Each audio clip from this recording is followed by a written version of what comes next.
बिस्मिल्लाहिर्रहमानिर्रहीम। अस्सलाम वालेकुम डियर स्टूडेंट्स। आज जो हम पढ़ने जा रहे हैं वह है सोशल साइंस जो है डेमोक्रेटिक पॉलिटिक्स का पार्ट सेकंड पढ़ने जा रहे हैं हम। उसका चैप्टर नंबर सेकंड हम पढ़ने जा रहे हैं, दैट इज फेडरलिज्म। तो फेडरलिज्म को हम आज डिस्कस करेंगे जो पेज नंबर 13 पर है। तो उसमें हम पढ़ेंगे आज व्हाट इज फेडरलिज्म, फेडरलिज्म क्या चीज़ है, और उसमें पढ़ेंगे हम फीचर्स ऑफ फेडरलिज्म। तो इसके ये हम डिस्कस करने की कोशिश करेंगे आज। तो पहले हम ये समझेंगे कि व्हाट इज द फेडरलिज्म। तो अगर हम थोड़ा इसको एलैबोरेट करेंगे कि फेडरलिज्म होती क्या चीज़ है, तो फेडरलिज्म जो है इसको जब हम डिफाइन करते हैं, इसको हम इस तरह से डिफाइन करते हैं, it is a system of government in which the powers is divided between the central authority and the various constituent units of the country. यानी कि इसमें जो है फेडरलिज्म में जो है इसमें एक कंट्री में पावर्स डिवाइड किए हुए होते हैं, सेंट्रल अथॉरिटी और कॉन्स्टिट्यूएंट यूनिट्स जिनको हम स्टेट्स या प्रोविंसेस भी कहते हैं, उनके दरमियान जो है उन पावर्स को डिवाइड किया हुआ होता है। यानी कि जो पावर्स फिर स्टेट के पास होते हैं वो सेंटर के पास नहीं होते हैं, जो सेंटर के पास होते हैं वो स्टेट के पास नहीं होते हैं, और जो है दोनों ही as a different units function करते हैं। यानी कि इसकी एग्जांपल हम दे सकते हैं। फॉर एग्जांपल इसकी एग्जांपल हम यूएसए की दे सकते हैं। यूएसए जो है it is there is a federal kind of constitution, there is a federal kind of government. वहां पे जो स्टेट्स होते हैं और सेंटर जो होते हैं उनमें पावर्स डिवाइड किए हुए होते हैं। तो नतीजा ये होता है कि सेंटर जब एडमिनिस्टर करता है वो अपने कुछ सब्जेक्ट्स पे एडमिनिस्टर करता है और जो उनकी अपनी रेस्पॉन्सिबिलिटीज होती है, और स्टेट जो भी स्टेप उठाता है, जो भी पॉलिसी बनाता है, जो भी लॉ बनाता है, तो वो आंसरेबल नहीं होता है सेंटर को। तो उनकी अपनी पावर्स हैं, उनके अपने पावर्स हैं, तो दोनों अपने अपने यूनिट्स को डिफरेंटली जो है एडमिनिस्टर करते हैं। तो इनको जो है, लेकिन अगर हम देखेंगे there are two kinds of government, दो किस्म की गवर्नमेंट हमारे पास होती है। For example government for the entire country, एक गवर्नमेंट होती है जो पूरे कंट्री को जो है एडमिनिस्टर करती है, पूरे कंट्री के सिटीजन्स को जो है उन पे लॉज एंड रेगुलेशंस बनाते हैं, उसके लेजिस्लेट करते हैं उनको। तो उसमें जो है for example they are responsible for few subjects essential for the nation in general. For example जब वो सेंटर जो एडमिनिस्टर करता है तो उसके पास कुछ स्पेसिफिक सब्जेक्ट्स होते हैं जिन पे वो लाजमी तौर पे कंट्रोल करता है, जिन पे वो लॉ बनाता है, जिनको वो बिल्कुल अपने पास रखता है। फॉर एग्जांपल डिफेंस जो है हमेशा सेंटर के पास ही रहता है, क्योंकि अगर कभी भी कोई फॉरेन एग्रेशन हो जाता है, जो फॉरेन डिस्टर्बेंस हो जाती है, वार हो जाता है, तो ऐसी सूरत में स्टेट के पास ये पावर्स नहीं होते हैं कि वो जो है वो किस तरह से उसको रिएक्ट करे, किस तरह से उसको जो है डिफेंड करे अपनी कंट्री को, बल्कि ये सेंटर के पास होते हैं। उस वक्त वही करते हैं ये कि उनको ये हक होता है कि वही डिसाइड करते हैं, वही पॉलिसी बनाते हैं, वो जो है अपनी प्रोटेक्शन के लिए कोई भी स्टेप उठा सकते हैं। तो फॉर एग्जांपल ये भी एक सब्जेक्ट है डिफेंस। इसी तरह जो है, लेकिन जो प्रोविंसेस होते हैं, प्रोविंसेस के पास भी कुछ चीजें होती है जिनको उनकी जो वो खुद एडमिनिस्टर करते हैं, जो वो खुद लुक आफ्टर करते हैं। For example day to day administration, education, health, agriculture, या फिर कोई और चीजें, टूरिज्म वगैरह, ये वो चीजें हैं जिनको स्टेट के पास रखा जाता है कि आप खुद इनको चलाओ। इनमें जो है उनको चलाने के लिए, उन पे जो है पॉलिसी बनाने के लिए, उनको डे टू डे रूटीन में फॉर एग्जांपल बदलाने के लिए, उनको चेंज करने के लिए उनको सेंटर से उसके कोई वो जो है परमिशन नहीं लेनी पड़ती है। वो खुद उस पर जो है अपनी कोई पॉलिसी बना सकते हैं, खुद अपने उस पर कोई भी डिसीजन ले सकते हैं। तो ये जो है जब सेंटर और स्टेट के दरमियान जब ये पावर्स डिवाइड किए हुए होते हैं तो उसको हम कहते हैं फेडरलिज्म। लेकिन जो पावर्स सेंटर के पास होते हैं तो वो जो है इसी तरह जो है कुछ पावर्स जो है वो स्टेट्स के पास होते हैं, तो उनको हम कहते हैं। फॉर एग्जांपल यूनियन गवर्नमेंट हम कहेंगे, लेकिन इसके अगर फेडरलिज्म को अपोजिट हम देखेंगे, उसके अपोजिट जो है there is union kind of government, there is unitary government. तो अब यूनिटरी गवर्नमेंट क्या है, ये बिल्कुल अपोजिट है किसके, फेडरलिज्म के।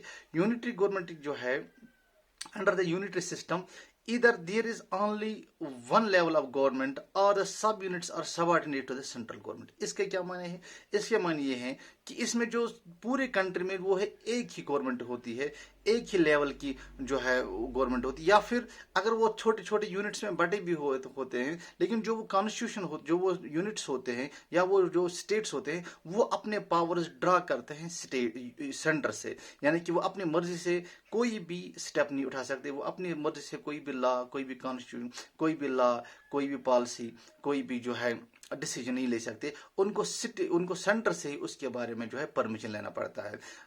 इसको कहते हैं unit government. The central government can pass on orders to the provinces और द लोकल गवर्नमेंट।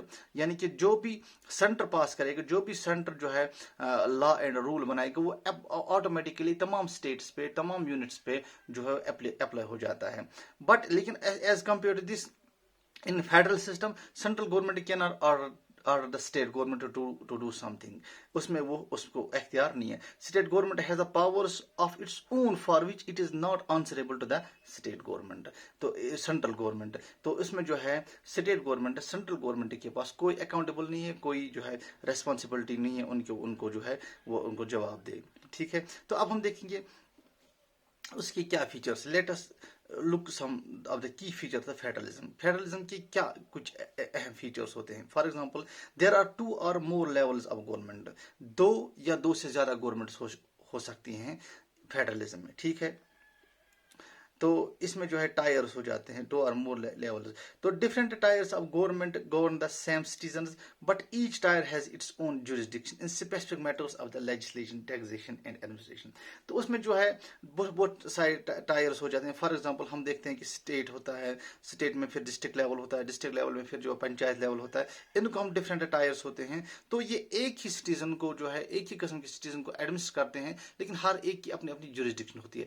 स्टेट की अपनी जुरिस्डिक्शन होती है, डिस्ट्रिक्ट की अपनी जुरिस्डिक्शन होती है, तहसील या फिर जो है पंचायत की अपनी जुरिस्डिक्शन होती है, और हर एक जो है लेवल जो है अपनी जुरिस्डिक्शन में कोई भी पॉलिसी, कोई भी इम्प्लीमेंटेशन, कोई भी रूल जो है वो इम्प्लीमेंट कर सकता है। फॉर एग्जांपल, टैक्सेशन, लेजिस्लेशन या फिर एडमिनिस्ट्रेशन के हवाले से अपनी अपनी जुरिस्डिक्शन में वो कोई भी जो है काम कर सकते हैं। इसी तरह जो है उसमें तीसरा पॉइंट है, the jurisdiction of the respective level और the tiers of the government are specified in constitution, so the existence and authority of the each tier of the government is constitutionally guaranteed. तो इसमें जो है हर एक tyre में जो है उसमें वो कॉन्स्टिट्यूशनली गारंटीड है। यानी कि उसमें जो है कॉन्स्टिट्यूशन से बाहर कोई स्टेप नहीं उठाया जा सकता है। कोई भी अनकॉन्स्टिट्यूशनल चीज, कोई भी anything that is goes to against the constitution, ऐसा नहीं किया जा सकता है। द फंडामेंटल, इसी तरह जो है चौथा जो है, fundamental provisions of the constitution can not be unilaterally changed by one level of government.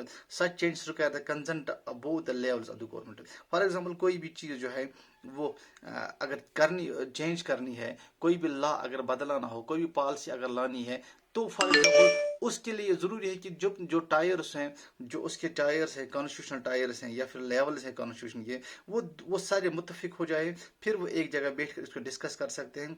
तो जो है फिर उसको अमेंड किया जा सकता है, उसको बदलाया जा सकता है। तो उसमें जो है यूनिलेटरली कोई भी टायर, कोई भी लेवल अपनी मर्जी से किसी कानून को, किसी पॉलिसी को या कोई भी चीज को टच नहीं कर सकता, जब तक नहीं कि वो सारे टायर्स, जब तक नहीं कि वो सारे लेवल्स एक साथ बैठकर उसका पे एक यूनिफाइड डिसीजन ले सकेंगे।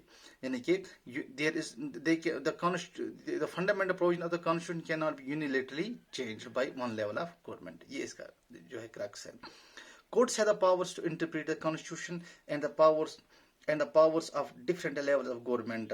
The highest court acts as an umpire if the dispute arises between the different levels of the government in the exercise of their respective powers.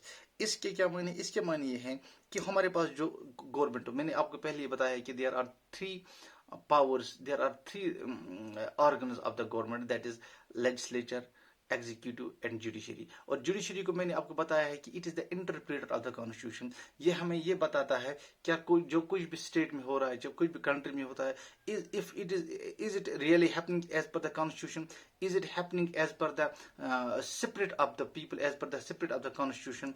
कहीं ऐसा तो नहीं है कि अनकॉन्स्टिट्यूशनल अनलॉफुल चीजें हो रही हैं, तो फिर it acts as a checks and balances. It जो है इसी तरह, इसीलिए जब हम कोर्ट, इसलिए जब गवर्नमेंट कोई गलत स्टेप उठाता है या कोई अनकॉन्स्टिट्यूशनल चीज हो जाती है तो फिर हम सुप्रीम कोर्ट में जाते हैं या रिट करते हैं, स्टे करते हैं। तो ये सारी चीजें जो है these are possible through courts. तो ये जो है कोर्ट्स का काम ये होता है कि वो कॉन्स्टिट्यूशन को इंटरप्रेट करते हैं, वो पावर्स को डिफरेंट जो लेवल्स होते हैं गवर्नमेंट के या डिफरेंट टायर्स होते हैं, तो उन वो जो इम्प्लीमेंट करते हैं लॉ, उनको देखते हैं कि क्या ये लोगों को हर्ट तो नहीं करते हैं, क्या ये लोगों के लिए बुरी चीज तो नहीं है, क्या ये कोई ऐसी फसाद तो नहीं है, कोई प्रॉब्लम तो क्रिएट नहीं करे जो हमारी सोसाइटी के लिए, हमारी कम्युनिटी के लिए या फिर हमारे लॉ एंड ऑर्डर के लिए कोई खतरा बन सके। तो ऐसे में जो है ये कोर्ट जो है they are working as an umpire,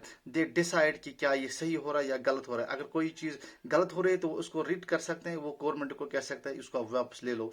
तो इसी तरह जो अगर कोई डिस्प्यूट अराइज हो जाए बिटवीन द स्टेट्स या फिर between the centre and the state या फिर between the among the different levels of the government, अगर कोई डिस्प्यूट हो जाए तो उसका जो है उसको भी जो है डिसाइड करता है, उसको भी सब साइड यही कोर्ट ही करते हैं, सेंटर सुप्रीम कोर्ट या हाई कोर्ट ही करता है। तो they are working as an umpire, they finally decide who is right and who is wrong.